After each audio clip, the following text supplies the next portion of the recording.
चुनाव होते हैं, सरकारें चुनी जाती हैं और जब सत्ता में आती हैं तो शायद अपने उसी पुराने ढर्रे पर चली जाती हैं जहां पहले थी।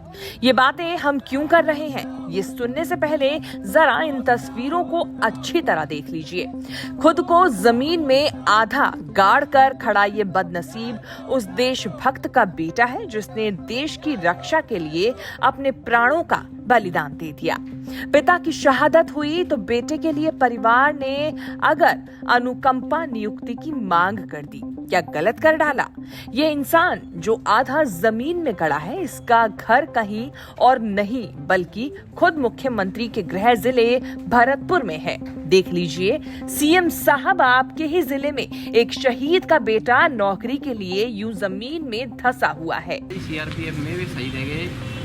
मेरे ख्याल से पिछले 3 वर्ष से अनुकंपा नियुक्ति ना दी गई। बाकी बार में 3 बार पानी की टंकी को चढ़ो पहले और इच्छा मृत्यु मांग ली। और यहाँ के जो मंत्री और सांसद हैं और विधायक हैं और सीएम साहब हैं, आश्वासन तो दे देते हैं पर करें ना है।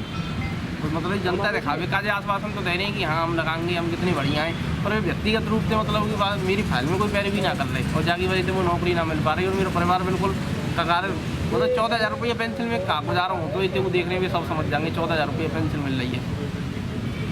कब तक मजबूरी काजे कर रहा हूँ, कोई पब्लिसिटी काजे तो करना, सिर्फ एक अनुकंपा नियुक्ति काजे कर रहा हूँ, समन को आगे और समन को मिलती है। कब तक रहेगा? जब तक नौकरी नहीं लगेगी। 23 साल के राधेश्याम के पिता सीआरपीएफ में कांस्टेबल के पद पर थे। उनकी ड्यूटी के दौरान ही जान चली गई थी। इनके बेटे ने अनुकंपा नियुक्ति की मांग को लेकर मुख्यमंत्री जन सुनवाई केंद्र के सामने जमीन में गड्ढा खोदकर खुद को आधा दफन कर लिया है। इनका कहना है कि नेताओं और अधिकारियों के दफ्तरों के चक्कर काट काट कर थक गए हैं, लेकिन मिला तो सिर्फ आश्वासन। मांग किसी ने भी पूरी नहीं करवाई। पीड़ित युवक ने अनुकंपा नियुक्ति के लिए सीआरपीएफ भर्ती भी देखी, मगर वो मेडिकल अनफिट हो गया।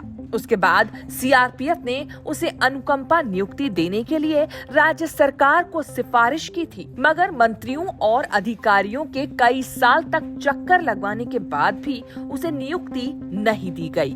अब आप खुद ही बताइए, जब सरकार शहीदों के परिवारों के भरण पोषण को लेकर संजीदा नहीं है तो फिर बाकी जनता को लेकर कितनी गंभीर होगी। राजस्थान तक के लिए भरतपुर से सुरेश फौजदार की रिपोर्ट।